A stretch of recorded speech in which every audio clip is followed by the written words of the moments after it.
Salam secangkir kopi, jumpa lagi dengan channel ini. Kembali kita akan bincang-bincang, mengkritisi diri kita sendiri, mengecek kehidupan kita, sudah sejauh mana kita bisa hidup dan sejauh mana kita sebenarnya hidup dengan baik dan benar, ya. Sehingga kita menjadi orang yang berbahagia dan orang yang akhirnya memuliakan hidup kita sendiri. Nah, kita sambil ngopi, ya, kopi pahit. Untuk materi kali ini kita akan bicara tentang diri kita sendiri. Seberapa miskinkah kita, atau seberapa susahkah kita, atau seberapa sulitkah hidup kita saat ini? Nah, kadang-kadang kita salah mendiagnosa, gitu ya. Kalau kata istilah kedokteran, mendiagnosanya salah. Kenapa kita merasa susah? Kenapa hidup kita tidak pernah bahagia? Nah, kesalahan-kesalahan diagnosa ini menimbulkan kesalahan dalam mencari solusi, ya. Jadi sebenarnya sesuatu itu tidak ada solusinya, gitu. Misalnya sesuatu yang tidak diperlukan solusi sebenarnya selesai masalah itu, karena mungkin kesalahannya adalah pada diri kita sendiri. Sebenarnya itu bukan masalah, sehingga kita mencarikan solusi, padahal itu sebenarnya bukan masalah. Tetapi juga ada yang sebenarnya masalah, tetapi kita salah mencari solusi. Nah, setiap masalah itu kan memerlukan solusi. Nah, tetapi juga ada sesuatu itu yang tidak butuh solusi, ya, seperti beberapa episode yang lalu saya menceritakan tentang bagaimana menjernihkan air, gitu ya. Ya sudah, didiamin saja, kita tinggal tidur, besok pagi sudah jernih, gitu kan. Ada hal-hal yang seperti itu bisa pulih dengan sendirinya, ya, tanpa kita mencari solusi, ya. Atau juga ada orang pusing kepalanya, ya kan, ternyata dia tidak perlu minum obat, dia cukup istirahat sejenak dan dia bisa pulih. Atau minum sedikit kopi kafein, dia bisa pulih. Jadi mari kita belajar. Siapa tahu sebenarnya masalah kita itu masalah yang tidak memerlukan solusi, tetapi memerlukan ketenangan untuk melihat, oh, ini sebenarnya tidak memerlukan solusi. Nah, karena itu saya ingin mengambil temanya pada kali ini adalah prioritas hidup kita. Nah, kenapa kita membahas prioritas? Karena ternyata banyak hal di dalam hidup kita sebenarnya bukan masalah sehingga kita carikan solusi, tapi sebenarnya adalah karena kita tidak mengutamakan prioritas. Misalnya begini, ada orang punya uang 100.000, apa yang dia lakukan, ya kan?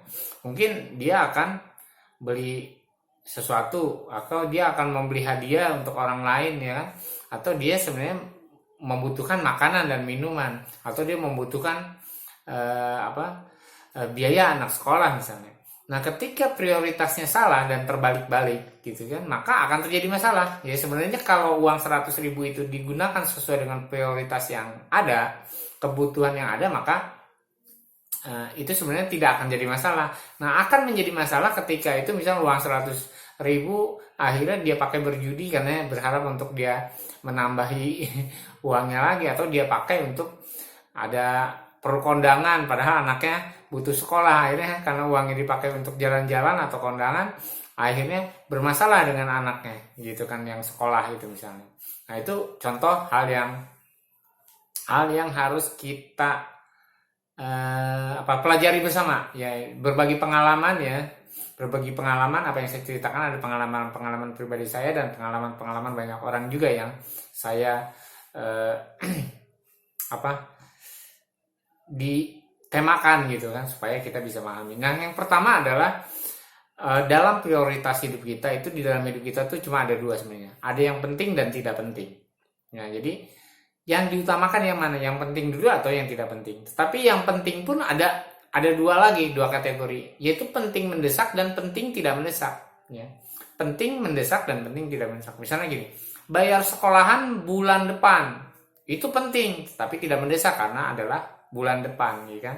Nah, bagaimana sekarang yang penting mendesak, ya kan? Tiba-tiba istri atau keluarga kita sakit, ya kan? Nah, itu kan harus mendesak. Nah, itu penting karena untuk diselamatkan ya. Itu jadi ada prioritasnya. Jadi kalau punya uang sekian, mau bayar uang sekolah yang bulan depan dulu atau bawa ke dokter dulu. Nah, itu adalah prioritas. Yang penting dan tidak penting. Nah, yang penting mendesak dan penting tidak mendesak. Nah, yang selanjutnya adalah tidak penting. Ya, hal-hal yang tidak penting artinya hal-hal yang tidak berdampak apa-apa misalnya. Tapi ada yang mendesak dan tidak mendesak. Misalnya besok harus kondangan. Ya, itu sekarang itu kan tidak terlalu penting sebenarnya. Ya kalau punya uang boleh kondangan, kalau tidak tidak apa-apa kan. Tidak perlu pinjam uang juga atau punya hutang juga gitu kan untuk pergi ke undangan yang misalnya kondangan itu bukan saudara segala macam orang jauh. Tapi mendesak misalnya besok. Itu kan tidak penting tapi besok gitu kan. Jadi harus dicari uangnya gitu kan untuk kondangan misalnya. Nah, ada juga yang tidak penting, tidak mendesak. Misalnya apa? Bulan depan rencana mancing dengan teman-teman geng motor gitu kan. Bulan depan udah tidak penting juga dan tidak mendesak. Jadi skala prioritas kita itu harus itu dulu.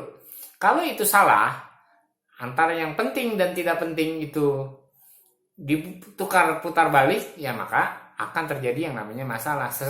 Seandainya bahwa kita bisa memprioritaskan mana yang penting dan tidak penting, maka tidak akan ada masalah sebenarnya. Tidak akan ada masalah. Jadi saya belajar juga, saya lihat juga teman-teman, saya melihat juga pengusaha-pengusaha, orang-orang kaya, sebenarnya ketika mereka memberi prioritas sama yang penting dan tidak penting, ya kan, maka sebenarnya tidak akan ada masalah. Nah, yang penting kan tadi terbagi dua, mendesak dan tidak mendesak ya. Sekalipun penting tapi ada yang harus segera dan ada yang tidak harus segera. Nah, kadang-kadang kita tuh melakukan sesuatu yang penting tapi yang tidak mendesak duluan. Wah, inilah ya apa? Ada beberapa orang gitu melakukan kewajiban. Ya udahlah sekalian aja lah 5 bulan 6 bulan gitu kan. Sebenarnya 6 bulan ke depan juga nggak masalah kan, tidak mendesak tapi penting misalnya harus bayar sesuatu. Nah, itu adalah contoh yang harus kita pahami, sebab kalau tidak maka akan timbul masalah. Itu masalah penting dan tidak penting. Jadi sebenarnya ketika kita mengutamakan prioritas mana dulu yang akan kita lakukan, maka sebenarnya hidup kita baik-baik saja. Ya, saya belajar sama istri saya, karena istri saya yang pegang keuangan segala macam, dia tahu mana yang penting dan tidak penting. Ya udahlah, yang itu nanti aja, nggak usah dipikirin sekarang. Kalau tidak ada uangnya, oh itu nanti kok, gitu kan. Jadi kadang-kadang yang membuat masalah adalah kita stres mikirin sesuatu yang sebenarnya nanti, gitu kan, stres. Belum kejadian, belum harus jatuh temponya, kita udah pikirin segala macam, gitu kan. Nah, itu yang harus kita pahami bersama supaya itu jangan jadi masalah. Oh itu nanti bulan depan, oh nanti minggu depan. Tapi yang sekarang yang pentingnya apa, gitu kan. Itu yang pertama, hal adalah penting dan tidak penting yang harus kita pahami supaya kita tidak mengalami masalah, maka kehidupan kita akan baik-baik saja. Yang selanjutnya adalah skala prioritas kita. Banyak orang kaya, banyak orang yang mampu itu menjadi menderita karena skala prioritas salah. Jadi begini, di dalam kehidupan kita ada yang namanya kewajiban. Kewajiban adalah segala sesuatu yang harus dilakukan. Itu kewajiban. Yang kedua adalah kebutuhan. Kebutuhan adalah segala sesuatu yang mencukupi hidup kita. Ya, baru yang ketiga adalah keinginan. Nah, misalnya gini. Kewajiban adalah saya harus wajib itu mencari nafkah, memberi makan keluarga. Itu wajib. Nah, itu penting. Itu yang harus dilakukan lebih dulu. Nah, lalu adalah kebutuhan. Nah, selain saya harus ngasih makan keluarga saya punya kebutuhan. Ya, kebutuhan saya apa? Ya, makan, minum, pakai. Ya, jadi jangan sampai nanti salah, merokok gitu kan, atau mancing itu kebutuhan. Itu bukan kebutuhan gitu kan. Itu nanti namanya keinginan. Jadi harus tahu nih, mana yang namanya kewajiban, yang mana kebutuhan, dan mana keinginan. Nah, lalu ada perbedaan keduanya lagi tentang kebutuhan dan keinginan. Makan, minum, pakai adalah kebutuhan. Setiap hari misalnya orang harus makan 2 atau 3 kali. Itu adalah kebutuhan. Tetapi ketika kita ingin makanan yang enak, ya kan, yang harganya mahal-mahal, itu adalah keinginan, itu bukan kebutuhan. Jadi makan di restoran itu adalah keinginan, bukan kebutuhan.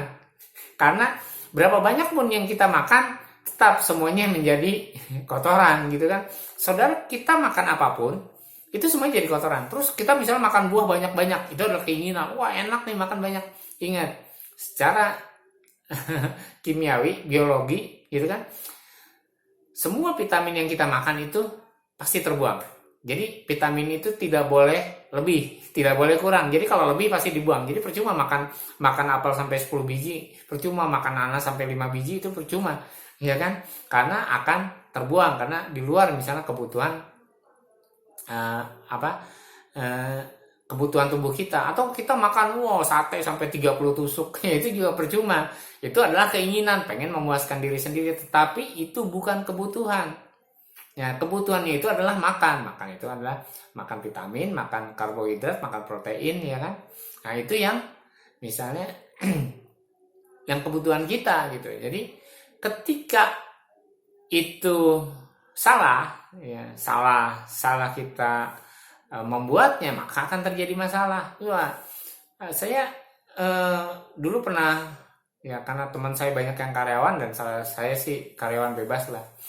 Itu saya melihat banyak karyawan itu paling sering demo untuk kenaikan gaji segala macam. Lalu saya lihat ada aturannya ya di undang-undang segala macam. Wah, ada usulannya nih, harus biaya ini, maka dasar upahnya harus segini. Wah, itu saya kaget. Ya, saya kaget bahwa ternyata dasar upahnya ada bedak, lipstik segala macam yang sebenarnya bukan kebutuhan yang urgent, ya kan? Atau ya sesuatu yang lain lah. Jadi saya banyak dulu teman, jadi ketika pagi dia sarapan di pabrik atau di kantornya gitu kan. Ketika siang dia makan. Tapi ketika malam dia makannya harus pecel lele segala macam yang harganya di atas 10.000. Padahal kalau makan di rumah dan segala macamnya itu mungkin di jualan sarapan di tetangga itu cuma 5.000. Nah, ternyata itu yang membuat teman-teman yang kawan ini merasa kurang gitu kan. So lihat tuh di kontrakannya ada TV, DVD gitu ya dulu ya. Ada DVD, ada musiknya udah kayak diskotik ya. Di kontrakan itu semua pekenceng-kenceng suara. Ada yang dangdutan, ada yang rock segala macam. Nah, itu dianggap suatu kebutuhan. Ya padahal itu bukan kebutuhan, itu cuma keinginan. Dan ketika itu tidak ada, misalnya saya tidak punya TV, dianggap menderita gitu. Terus saya tidak punya kulkas, dianggap menderita. Padahal buat apa isi kulkas kalau kita bisa beli minuman dingin kalau cuma sekali minum aja kan. Akhirnya ketika orang punya kulkas, dia harus ngisi. Harus masukin sayuran buat 5 hari, harus beli minuman ya, misalnya minuman ringan itu yang 1 liter. Nah, akhirnya kita punya keinginan untuk mengisi itu. Padahal coba kalau tidak punya kulkas misalnya, ya tidak pernah punya keinginan yang ngisi-ngisiin kulkasnya itu gitu kan. Jadi itu yang harus kita pahami bersama. Kita harus bisa membedakan yang namanya kewajiban. Kewajiban adalah hal yang harus kita lakukan lebih dahulu dari semuanya. Nah, kewajiban adalah misalnya ya tadi saya wajib mencari uang. Tapi uangnya buat apa? Wajib untuk misalnya makan, memberi nafkah bagi keluarga. Nah, kewajibannya adalah memberi nafkah, bukannya saya misalnya saya sisihkan buat mancing, itu udah salah. Saya sisihkan buat jalan-jalan, itu salah. Mungkin orang menganggap ini kan kebutuhan saya perlu healing. Nah, itu yang tadi, makanya disesuaikan. Apa yang kita dapat itu disesuaikan. Sesuaikannya apa? Berdasarkan urutan prioritas. Yaitu kalau dapat uang 1 juta prioritasnya apa? Ya makan dulu, jangan jalan-jalan dulu. Ya kita jalan-jalan, pulang jalan-jalan nggak makan gimana gitu kan. Nah, itu juga yang sering disalahpahami, karena bagi manusia, bagi kita ya terutama,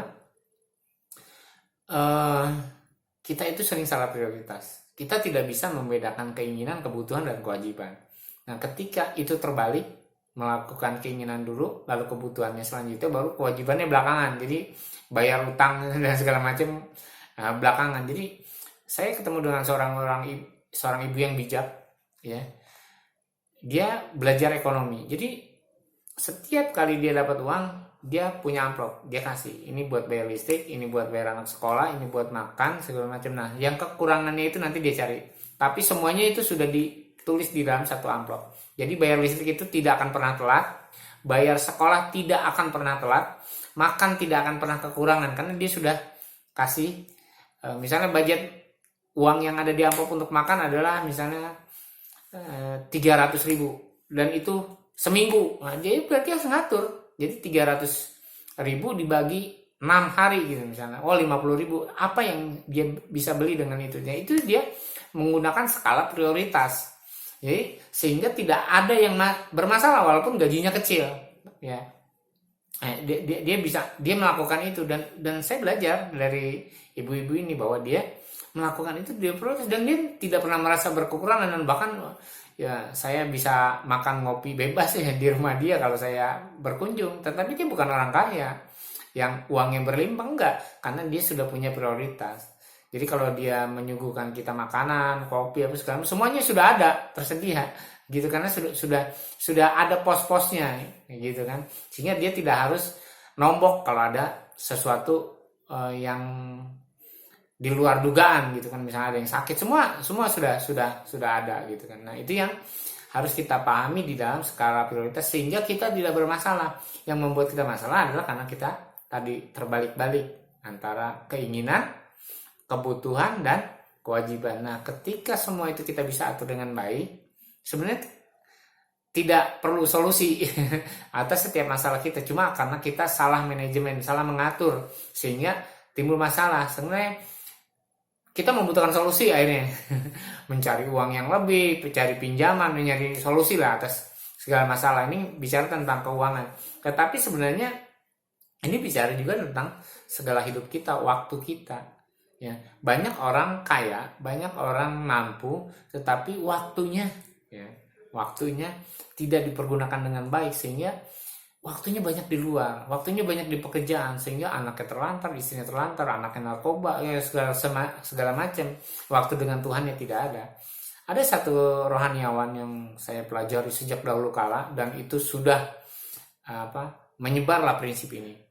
Dia berkata begini, nomor 1 prioritas waktu kita adalah Tuhan. Ya itu makanya saya salut sama orang-orang Muslim ya, orang-orang Kristen, Katolik segala macam ya.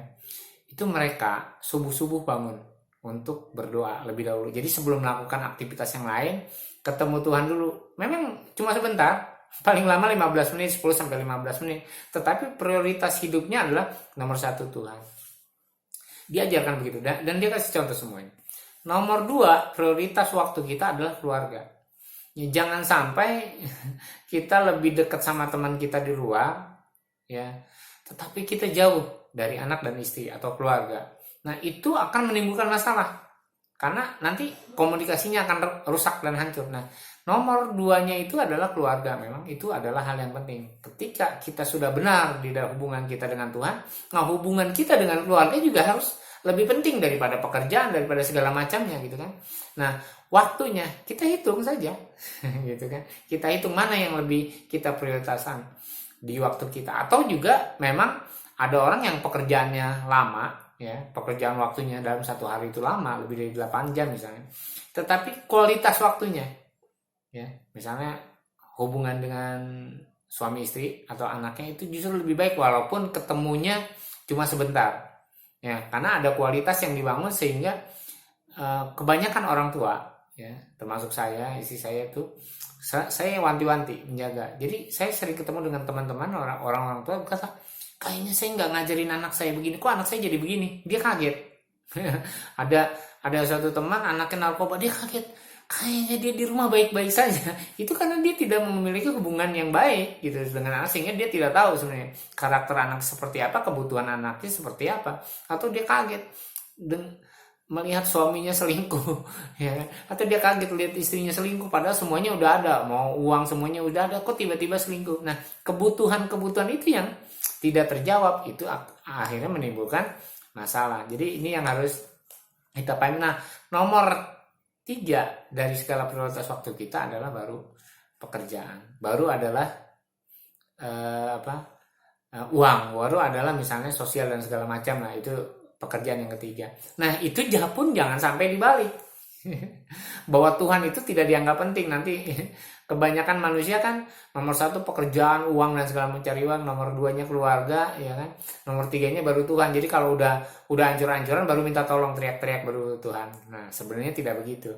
Ya, rohaniawan ini mengajarkan begini, Kalau kita hubungan kita dengan Tuhan benar, maka Dia akan memimpin kita, memberikan kita hikmat sehingga hidup kita itu sesuai dengan kehendak Tuhan. Jadi hari ini saya mau kerja, ya Allah tuntun saya, berikan kemudahan segala macam. Nah seperti itu. Kalau itu sudah terjadi sebenarnya akan fine-fine saja. Tetapi kalau sudah masalah di pekerjaan, masalah ke rumah, baru teriak kau, ya Allah kenapa begini, kenapa aku udah capek kerja, nah, gitu kan. Nah itu udah salah. Jadi ini hanya pelajaran kecil saja ya, yang ringan, dan ya coba kita renungin, kita kritiki diri kita sendiri, bagaimana prioritas kita, hidup kita sudah benarkah, bisa membedakan mana yang penting dan tidak penting, mana yang kewajiban, mana yang kebutuhan, mana yang keinginan, bagaimana juga hubungan kita dengan Tuhan, hubungan dengan keluarga atau dengan pekerjaan dan orang lain. Itu yang saya sampaikan. Semoga kita tetap semangat. Jangan lupa tetap ngopi.